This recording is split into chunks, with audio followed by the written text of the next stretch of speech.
Hi people. Today we are going to talk about a topic which quite a few people think is a bit taboo. Sorry for the lighting, but I had to do this quite early, and yeah, so my light is right in front of my face, and it might reflect on my glasses. I have to use my glasses because I kind of have notes which I'm going to be reading.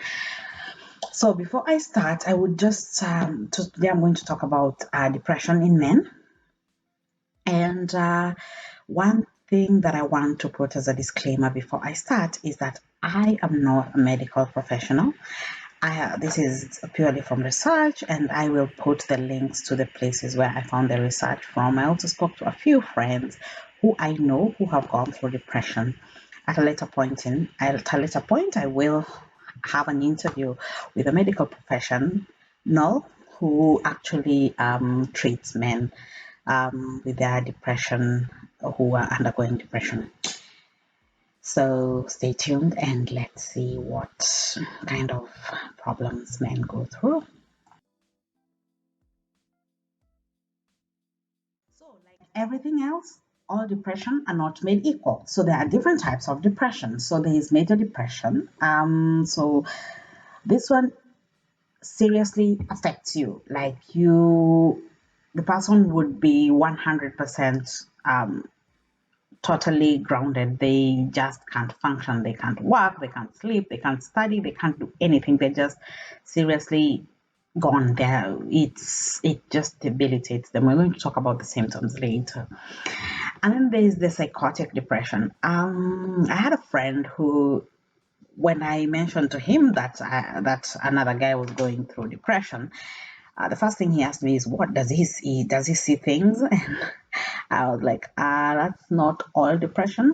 I actually used to think that was just psychosis, but yes, there are forms of depression where you do have delusions and hallucinations, and yeah, that happens a lot. Then there's seasonal depression. We are in autumn right now, and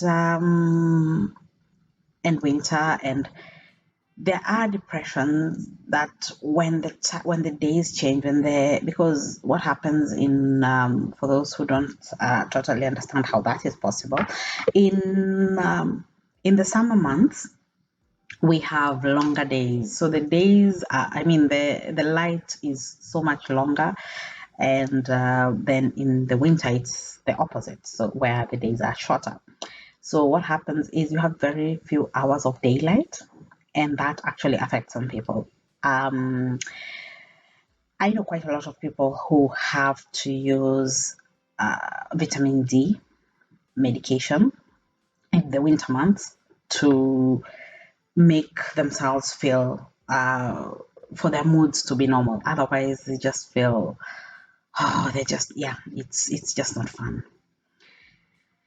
Then there's persistent depressive disorder. Now that is when somebody they are persistently depressed and it lasts for a long time. It stays for over 2 years, and unfortunately this is what a lot of men end up suffering from, partly because they do not seek help, or nobody believes them or they don't even know that they're depressed. So it just lasts and lasts, and then all of a sudden you just start thinking this is just someone who is, I don't know, useless, troublesome. You just never know. And then there's minor depression. So minor depression is shorter, and this can be because of maybe situations. And this is something that, okay, something happened, you go through a period of depression, and then you get out of it. And many times it's actually the symptoms are lighter, and the people normally can get out of it after um, a few interventions. So what causes depression? Huh. So some of them are genetic factors. Believe it or not, some people are just prone to depression. And that's the reason why when many people go to the doctors, you ask for a family history, because some of these things are just in your genes, And so there are things that some people are just prone to depression. I'm sure you know some families where people have, you have quite a number of people who committed suicide and stuff like that. And yeah, so some people, some of this stuff is just genetic. Um, so it would be good to know if you have the genetic factor, because then you can look out for any signs and seek early intervention. Environmental stress. Now, this is what causes a lot of the non-genetic factors, that non-genetic depression. So things happen sometimes, and especially and this might be for any different types of people, marriage failure, being socially isolated, looking for a job and not finding one, financial strains, just there's just a lot that can happen for, and like with COVID, quite a lot of people had issues with everything that was going on around them, and this caused a lot of environmental stress that led to depression. Then there are also illnesses that can cause depression. So people who suffer from illnesses like cancer, like heart disease, like diabetes, these are mostly also might be chronic illnesses, and the feeling of depression can set in because sometimes you just feel a defeatist attitude. There's nothing you can do. If you have cancer, you're told, okay, fine, we're going to do chemotherapy and then we wait and see. So, the helplessness, especially in a man who is used to being able to control his environment, a man who is used to problem solving, and men tend to like to solve problems. So when he's told you just have to sit and wait, sometimes it's a feeling of helplessness, and you don't know if you're a burden to your family, you don't know what else you can do, and this can lead to serious cases of depression. Lastly, there is also depression that is caused as a side effect of some medication. Now, there are medications, and one thing that people don't realize, this came about actually when I was talking to some people about the COVID vaccine and the COVID medication and stuff like that, and they were like, "Oh, do you know the side effects?" And I was like, "Do you realize every single medication has side effects? It's just people don't talk about them because they've been there for so long that nobody bothers to talk about them anymore. But a lot of medication, you need to be, well, if you read the fine print, of course, then it scares you. But when you're being given a new medication, especially by your doctor, one thing you can do is ask your doctor to just name for you a few side effects, stuff for you to look at. um I've realized quite a lot of doctors would mention this if it's a side effect, because it's something that is a bit serious. Most of the time, they won't mention the minor side effects or the extremely rare side effects. But if it's a side effect that is known to happen to a lot of people, then this might happen. And if you realize that your mood has changed and you recently started taking a medication, then go to your doctor, ask your doctor if that might be a side effect of the medication you're taking, because, well, it's their job. Find out if that medication has this as a non-side effect. Sometimes maybe it doesn't have this as a non-side effect. The more people report the side effects they're feeling, the more the information that the pharmaceuticals get, and they're able to put this as a side effect if it happens rarely, or even just for them to know. So what are the signs and symptoms? Signs and symptoms of depression are similar across the board. There are some that are more prevalent in women and some that are more prevalent in men, and we're going to talk about that later on. But for the signs, there's anger, there's irritability, there's aggressiveness, feeling anxious, a loss of interest in things that you used to like, um, problems with sexual activity, either the desire or the performance, Actually, this men would actually notice, that I'm sure men would notice. If there was a problem in that department, they would notice. For many women, that is the one thing that for them, they probably just put it to, oh, I'm just not in the mood today. But the men, they would notice.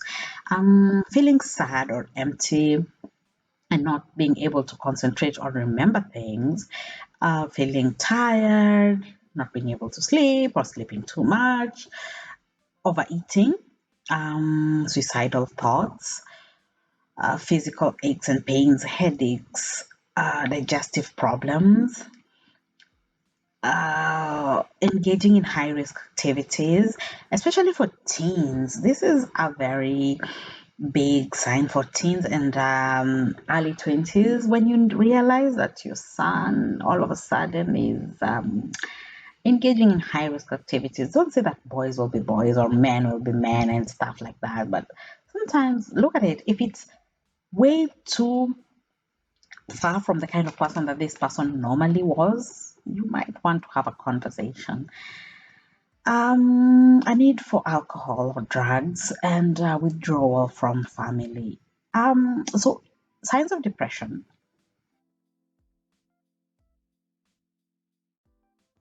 Depression is treated by either psychotherapy or by medication. So psychotherapy would be you go through counseling, you go through see a psychologist, a psychiatrist, and they talk to you. Not every form of depression is treated with medication, and sometimes you might actually just need to get to the root of the depression, and then there are other ways of coping with it than medication. One thing that people are afraid about is that if they start taking the medication, they will be on medication for the rest of their lives. They will be addicted to it, and they will be dependent on it, and stuff like that. I have asked quite a lot of psychiatrists about this. I have been on antidepressants at a few times in my life, and I know a few friends who have also been on antidepressants at a few times in their lives. And off the top of my head, I can only think of two who have been taking it for a big chunk of their life. Most of them took for a few months and then it started being reduced and then finally it was removed.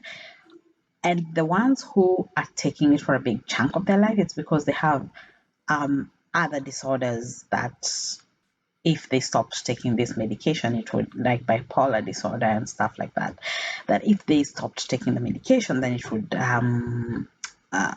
make their symptoms worse. But that's the reason why but not because of the depression itself. I don't know if that makes sense. Because I mean, if it was just the depression, the isolated depression, they can deal with that, the medication for a few months. But because they have other external factors like bipolar disorder, then they need to continue taking the medication because if they're depressed, then they're not able to manage their bipolar. So this is the part that I go cliche. So sometimes there are things that I mean are easier to notice in men than in women. And for example, when men, this is not 100%, well, there's almost zero scientific research in this. This is just me talking to a few friends, and this is what we came up with. So, women, their depression is noticed easier because most women are vocal about their feelings. So they would say that, listen, I'm not feeling 100% and it's just annoying. And people will notice it. And that's the reason why more women do notice when they're depressed.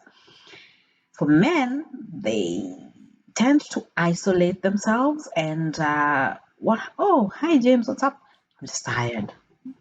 Okay, yeah, James is tired. Okay, he's been working.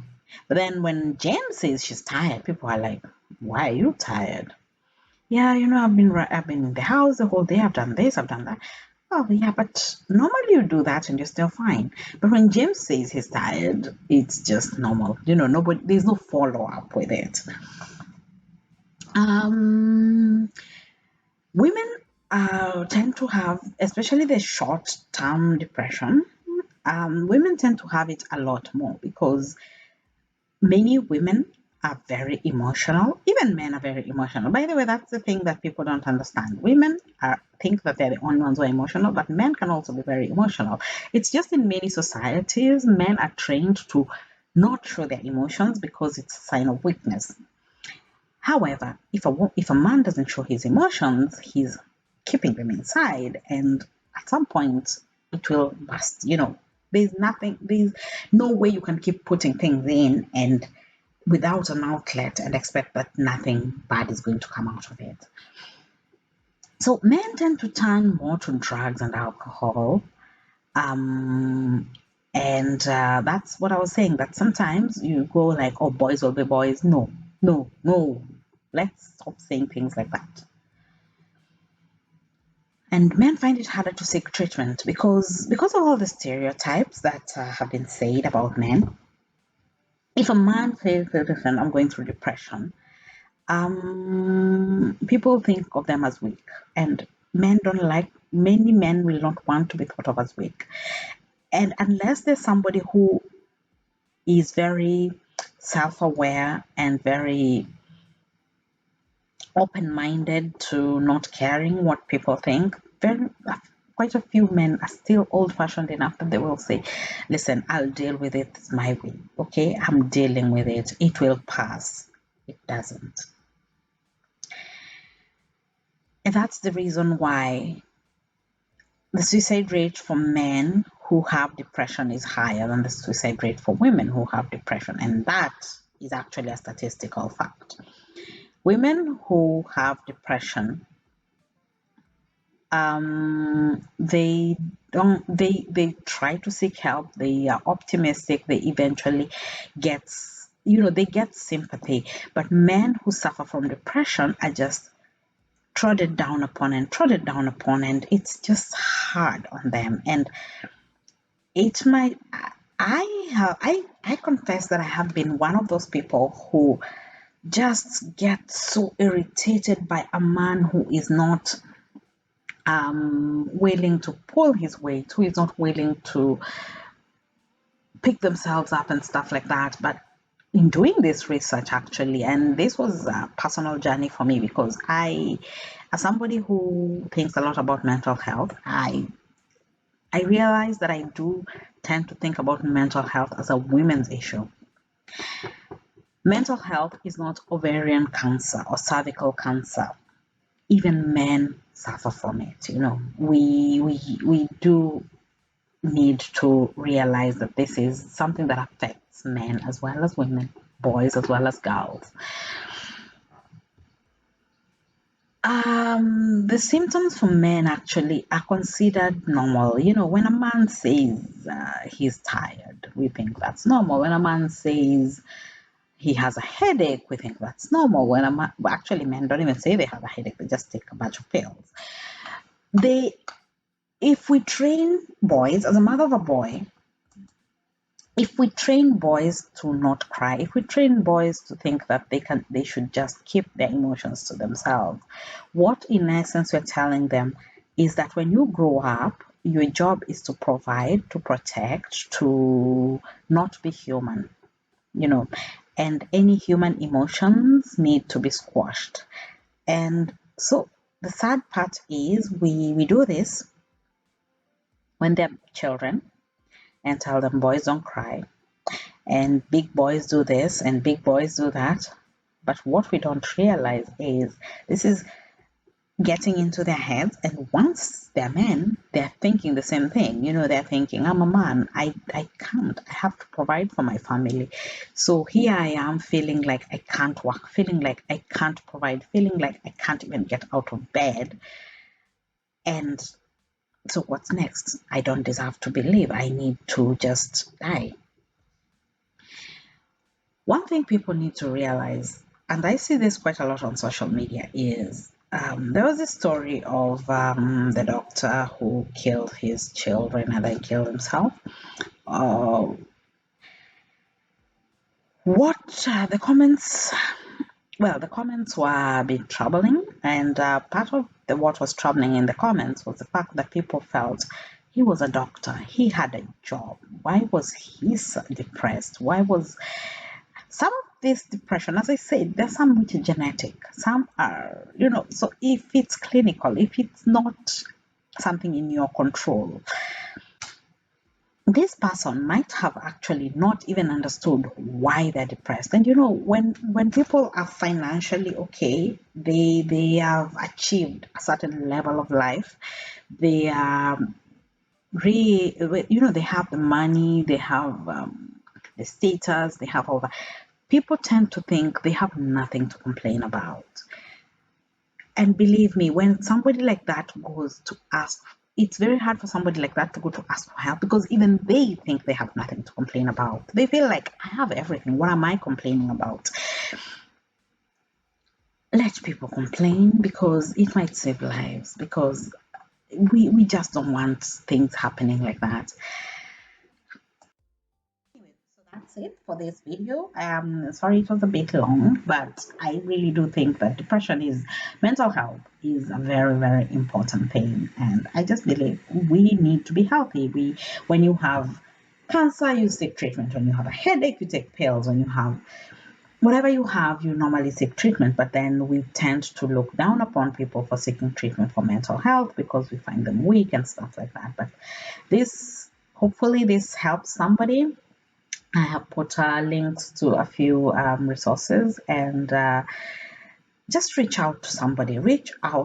And my Christian friends and fans and everybody, when somebody comes to you and tells you they're depressed, yes, pray for them, but also get them help, because one thing that people don't realize is when somebody is praying and they're depressed, sometimes they feel so helpless because they feel like they are doing something wrong. They have been praying and nothing is changing. And it's because they probably need medication or something like that.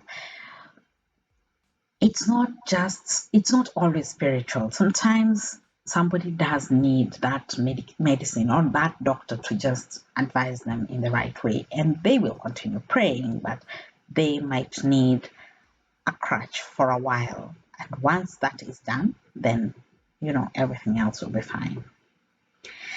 So thank you so much for listening to this, and I hope that somebody gets some help and reach out to somebody. I know I have 3 people that I have a lot of reaching out to do, so I will be reaching out to a few people and trying to make amends with a few people who I have discovered they have depression based on the research that I did when I was doing the research for this video. So I look forward to talking to you guys again, and let's continue talking soon. Bye bye.